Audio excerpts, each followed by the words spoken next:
안녕하세요. 교육진담 영어완세 시간입니다. 네. 자, 오늘도 변함없이 태환쌤 나와주셨습니다. 감사합니다. 네, 안녕하세요. 안녕하세요. 네. 안녕하세요. 해치지 않습니다. 릴라쌤입니다. 네. 진행을 맡고 있는 민우입니다. 야, 지난번에 그 1타 강사 시절에 그 위협을 하도 많이 받으셨다고 하더니 네, 그 갑옷을 입고. 갑옷이요? 예, 방어용 옷이. 방어용. 네, 네. 방어용. 20만 장 단원장도 불사를 수밖에 없는 상황인데. 아, 제가 이거 뺏으려고 했는데 안 주시더라고요. 갑옷을. 적자인데. 괜찮습니다. 정말 복장이 정말 멋집니다. 자, 오늘 아마 되게 기대 많이 하셨을 것 같아요. 시청자분들께서 너무 많이 기대하셨습니다. 이 영어 내신과 수능의 결합 지점. 그다음에 어떻게 대비하는 것이 영어 내신의 효과적인 방향인가.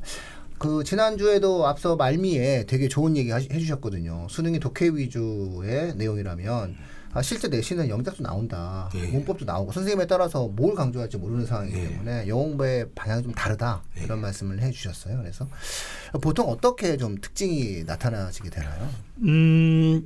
대부분 이제 수능 같으면 이제 어느 정도 정해져 있잖아요. 이제 정해져 있어 픽스되어 있기 때문에 뭐 대부분이 듣기 아니면 독해잖아요. 듣기는 뭐 변별력이 없으니까 큰 의미가 없고 대부분 독해인데 독해 같은 경우 두 가지 이제 비문학적인 요소들이 너무 많이 나온다는 거 최근에요. 그래서 저번에 제가 언급드렸지만은 어떤 사실적 이해라는 거는 뭐냐면 단어 수거만 알면 되거든요. 그러면은 누구나 맞출 수 있는 문항이란 말이죠. 근데 이 추론적 사고는 비문학이죠. 이 아이가 독해력이라든지 우리 한국어 말잖아요. 국어. 그다음에 어떤 배경 지식이라든지 그다음 추론적 사고라든지 이런 것들을 갖고 있느냐 없느냐. 여기에 따라서 이제 1등급, 2등급을 이제 나누는 거죠. 그러니까 사실적 이해, 추론적 이해. 그러니까 사실적 이해는 점수를 주는 겁니다. 그러면 추론적 이해 쪽을 뭐 사회과학이라든지 철학이라든지 문학이라든지 이쪽 파트들이 어렵거든요. 그런 부분들을 이제 우리 한국 책을 많이 읽든지 그다음에 뭐 그와 관련된 영어 지문들을 많이 독발해야 된다는 거죠. 그게 이제 수능에 대한 대비가 되고 내신 같은 경우는 학교마다 또 지방마다 지역마다 다 너무 차이 나죠. 가장 기본적인 게 이제 뭐 문법을 중심으로 내잖아요. 사실 문법 같은 경우도 중학교 때는 대부분 문법입니다. 문법. 중학교 문법은 뭐 필수고 고등학교 올라가면 이제 수능형하고 내신형을 섞죠. 거기 또 수능형이라도 수능형을 기존에 시험 봤던 모의고사를 재출제하는 방식이 있고 아니면 외부 지문을 쓰는 방식이 있고 자 이렇게 된다면 뭐냐면 통합이라는 거죠. 통합. 그래서 이제 제가 제시하는 솔루션은 뭐냐면 아이들이 초등학교 5학년부터 중학교 1학년 이제 올해부터는 또 중학교 1학년 또 시험 보기 또 보는 거 기말을 보죠. 네. 학교에 따라서 많이 붙어요. 네. 그 초부터 중학교 1학년까지 문법을 다 끝내버려야 됩니다. 네. 그 다음에 영작, 네. 그 부분이 다 끝나야 됩니다. 그러니까 고등학생이 문법 공부한다. 이게 힘들어지는 거예요, 사실. 말이 안 되는 거거든요, 사실. 그래서 학습 체계 플랜을 짤 때 중학교 1학년까지 문법을 다 끝내야 된다. 네, 그게 필요하고요. 문법과 영작이 연결되게 끝내야 되고, 그 다음에 중학교 때 대부분의 아이들이 뭐냐면 내신을 교과서 위주로 공부하잖아요. 그게 영어 공부라고 생각하는데 큰 착오죠, 그게. 그러니까 중학교 때 들어갈 때부터 이 수능 지문 같은 이 독해들을 그러니까 이제 사실적 이해, 추론적 이해를 골고루 섞어서 그걸 공부시켜야 된다는 거죠. 그러니까 중학교 대부분은 뭐냐면 이겁니다. 그러니까 교과서 암기하면 영어 잘한다. 이렇게 생각하는데 정말 위험한 공부 방법이다. 이렇게 저는 얘기합니다. 보통 아이들은 뭐 고등학교 가서 수능을 해야 된다 이렇게 생각하잖아요. 지문을. 근데 사실 그러니까 우리가 여기서 개념 정리할 게 있어요. 수능을 공부한다는 거를 대부분의 학부모들은 수능 문제를 푼다라고 생각하거든요. 제가 던지는 말은 수능적 사고를 길러야 된다는 거죠. 네. 그러니까 비문학을 읽어낼 때도 보면 아이들이 그 문장을 내용을 암기하는 게 아니잖아요. 이해하는 거죠. 이해. 예, 독해력이라고 독해력 문맥 파악 능력이잖아요. 그거를 중학교 때부터 키워야 되는데 우리나라에서는 그게 싸그리 없어지고 중학교 때는 문법하고 교과서 암기 이걸 영어 공부라 생각하니까 이제 거기서 차이가 많이 나는 것 같아요. 4년 차이가.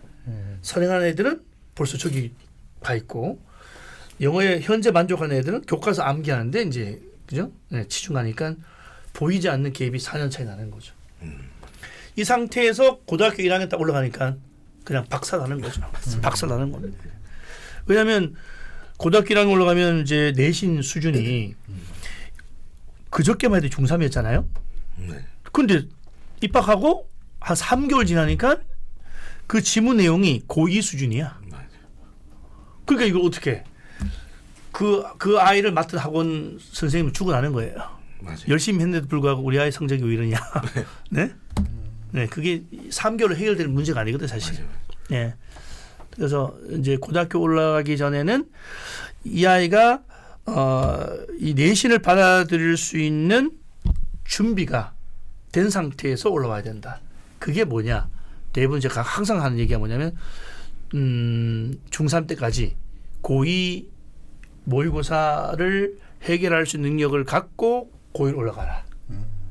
네, 그거 아니면 의미가 없다. 자, 그러면 어떻게 하냐면 그 전까지 아이들이 배운 내용이 다 틀리잖아요. 능력이. 이 아이는 지금 중2인데 현재 실력이 중학교 1학년이야. 그럼 여기서부터 시작해서 맞춤형으로 가서 이 아이를 끌어내야 되고 얘는 좀 선행을 많이 해서 중2인데도 불구하고 고등학교 1학년 실력이에요. 그럼 그거 맞춰서 또 선행을 해야 되고 이렇기 때문에 한 반에 놓을 수가 없다는 얘기를 제가 계속 말씀드리는 겁니다. 그리고 이 아이는 이과적 성향이 있어서 뭐 철학 내용 나면 이 무슨 뭐 개소리 아니냐? 죄송합니다. 네. 좋은 소리예요. 네. 이 뭔 소리냐 이런 거죠, 묘선이. 네. 와닿지 않는 얘기는 뭐죠. 네. 그렇죠. 그다음에 또 문과 애들은 이과 지문들 나오잖아요. 또 미쳐버린다니까 또. 맞아요. 네. 못 알아들어요, 못 알아들어. 그러니까 이게 그 아이에 맞게끔 이 성향에 맞게끔. 예. 또 얘는 예술 계통이야. 그러면 얘는 또 수학을 또 싫어한단 말이에요. 그죠? 예. 그러면 그에 맞게끔 콘텐츠를 배당해서 줘야 된다.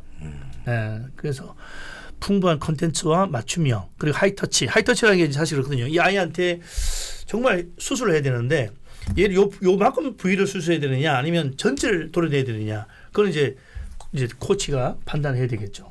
그렇게 해서 드러내야지 그때 땜빵한다는 건 일반 학원의 클리닉 정도거든요. 그거 가지고는 의미가 없다 저는 확신합니다. 저 진짜 동의해요. 저는 왜냐면 그 중3 때 뭐 90점 맞았다, 뭐 100점 맞았다 이랬던 애들이 사실은 고1 올라가는 순간 중간고사 딱 봤을 때 30점대 애들이 정말로 거짓말 안 하고 서울부터 부산까지 줄 세우면 아마 줄 세워질 거예요. 그럼. 네, 그 정도로 많이 나고 사실 뭐 태한쌤 얘기를 아주 쉽게 얘기하자면 고등학교 내신 사실 디테일입니다. 그리고 이제 수능이라는 거는 영어를 도구로 해서 그걸 사고할 수 있느냐를 물어보거든요. 그리고 그렇죠. 배경 지식도 상당하게 필요해요. 그러니까 예를 들어 2008년도인가 국어에서 칼포퍼의 반증 이론이 나왔는데 영어에서 지문에서도 나와요. 그러니까 일종의 배경 지식도 필요한 거죠. 네, 그렇기 때문에 이게 진짜로 맞춤형이 아니라 보면 이제 좀 힘든 시대가 오기는 것 같아요. 한글로 봐도 애들이 못 푸는. 네, 맞아요. 네. 영어로 냈어요? 그 해석판을 봐도 못 풀어요. 예. 해석판을 맞습니다. 줘도 답을 못 잡으세요. 네. 그 실험 해봤잖아요. 실험. 한글로도 안 될 텐데. 해석판을 줘도 답이 틀려. 자, 그러면 영어 그런 거죠? 같은 경우에 지금 우리 태양쌤과 우리 릴라 쌤의 말을 종합을 해보면 고등학교에 올라가는 그 갭 차이가 상당히 심해지기 때문에 네. 그때 학교 내신이라고 하는 것들이 대단히 어려워지게 된다. 네. 그러니까 중학교 때에서부터 영어라고 하는 것들 자체를 공부하는 과정에서 단어나 문법이나 영작이나 이런 부분들에 대한 계획을 세울 때 중학교에 맞추지 말고 고등학교에 좀 맞춰가는 시각을 가지고 중학교 영어 공부를 하지 않으면 고등학교 올라가서 온전한 대비가 이루어질 수 없다. 네, 이런 맞습니다. 말씀을 좀 네, 드리는 맞습니다. 것 같아요. 그러니까 맞습니다.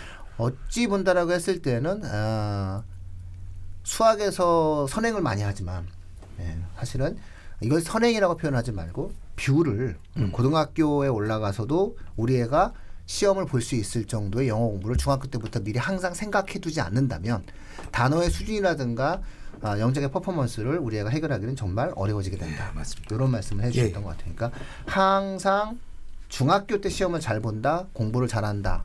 여기에 머물지 마시고 우리 아이를 지금 현재 고등학교 문제를 던졌을 때 이게 풀리는지 안 풀리는지 이 단어를 우리 아이가 이해하는지 못하는지 이런 것들을 항상 더 체크하시면서 영어 공부를 좀 접근하셨으면 좋겠다. 이런 말씀을 해주셨던 것 같아요. 네, 그래서 하나만 더 붙인다면 학교마다 내신의 특히 고등학교 같은 경우는 이 컨텐츠가 다르다는 거죠. A라는 고등학교는 모의고사하고 부교재를 이제 내신 범위고, 그다음 B라는 학교는 또 뭐 교과서하고 모의고사만, 그죠?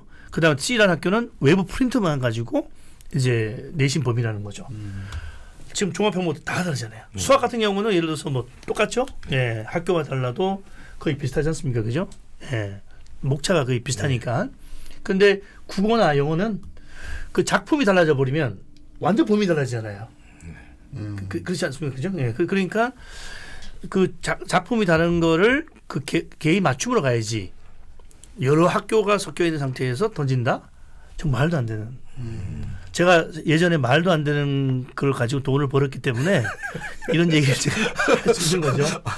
네? 선생님 고해성사 하시는 건가요 지금? 네. 그래서 본인을 지키기 위한 갑옷이 저게 맞아요. 본인이 오늘 저 옷을 입은 이유는 본인이 지키기 위한.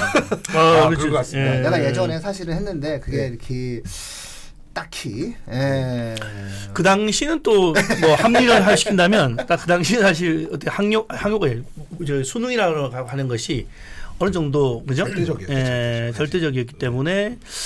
근데 지금 내신이 많이 중요시하다 보니까 수시도 중요하다 보니까 이제 개별 맞춤형이 필요하다는 거죠. 사실 그 당시에. 그런 것 같아요. 네네. 단어는 어떤가요? 어휘의 수준이 갑자기 많이 근데 올라가잖아요. 어휘는 그게 큰 요소는 되지 못합니다. 어휘는 뭐 머리가 나쁘다, 그러니까 노력을 한다 안 한다, 이게 웬만하면 고3쯤 되면 어휘가 채워지거든요.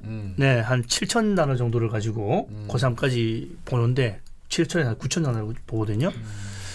근데 어휘가 문제가 아니라 사고 문제입니다. 사고. 네, 국어 마찬가지잖아요. 국어 보면 우리말이지만 우리말 푸는데 왜 못 풀지? 그게 아까 말씀 비문학 쪽이잖아요. 그죠? 네, 뭐 추론도 더 잘 아시겠지만 또 국어 선생님이 하니까 뭐 상상적 추론 이렇게 들어간다면 굉장히 어렵잖아요. 애들이 뭐 우리말 단어를 몰라서 그런 게 아니잖아요. 그죠? 네, 그런 부분이 영어에도 들어온다라는 거죠. 네. 예. 그러니까 선생님 말씀이 맞으신 게, 그러니까 어쨌든 우리는 우리나라 말이 아니잖아요, 영어는. 그렇기 때문에 글을 읽을 때는 사실 국어에서는 음집성이라고 그러죠. 문장과 문장 사이에 그 쫀쫀한 연결관계들을 연결해가면서 읽는다 그러면 사실 단어 자체가 수준이 올라갔다고 그 안에서 내용을 복원해내지는 못하지는 않아요. 사고력만 있다고 그러면. 근데 이제 그런 부분들을 등한시할 때 진짜 막 세티어티 같은 막 진짜 이런 평생에 한 번 볼까 말까 할 단어들을 애들이 외울 필요는 없는 거거든요. 문장 안에서 복원할 수 있다 그러면 선생님이 말씀하신 필수 단어 정도만으로도 7천 단어 정도면 충분히 해결할 수 있다. 저도 그렇게 봅니다. 사실은. 예. 그래서 오류가 뭐냐면 우리 아이가 문법 때문에 영어를 못한다. 구라죠.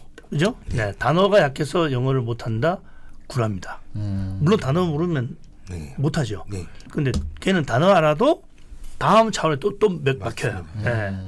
바리케이드 또 준비되어 있다는 거죠. 그래서 최종적인 거는 이제 사고죠, 사고. 그죠? 네, 사고. 독해력을 생각하면서 제대로 공부를 해야 된다. 결국은 거기서 승부가 결정나니까. 네. 그러니까 예전에 하고 많이 어려웠습니다. 지문이 많이 어려웠어요. 네, 내용도 많이 어렵습니다. 내용도. 네. 자, 그러면 지금 이 얘기를 들으시면 어떤 분들은 고개를 끄덕끄덕거리는데 어떤 분들은 굉장히 가슴이 미어지는 분이 계실 것 같아요. 지금 예비고 이런 엄마들. 그렇죠. 네네. 어쩌라고? 그렇죠. 네, 맞아요. 네. 어쩌라고 이렇게 하실 것 같아요. 그렇죠? 뭐 어쩌긴요. 다음 주에 오시면 대화 뭔가 한마디 좀 해주지 않으실까요? 정확합니다. 그래서 지금 답답하신 예비고일 어머님들, 그 갭 차이 났다는데, 내가 미리 준비는 못했어. 방송을 니들 일찍 하든가.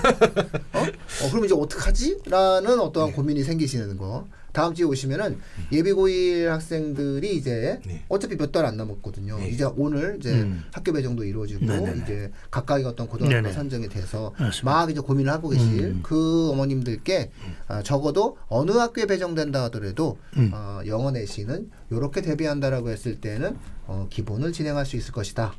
이런 말씀을 좀 다음 주에 하실 테니까 다음 주 기대하시면 됩니다.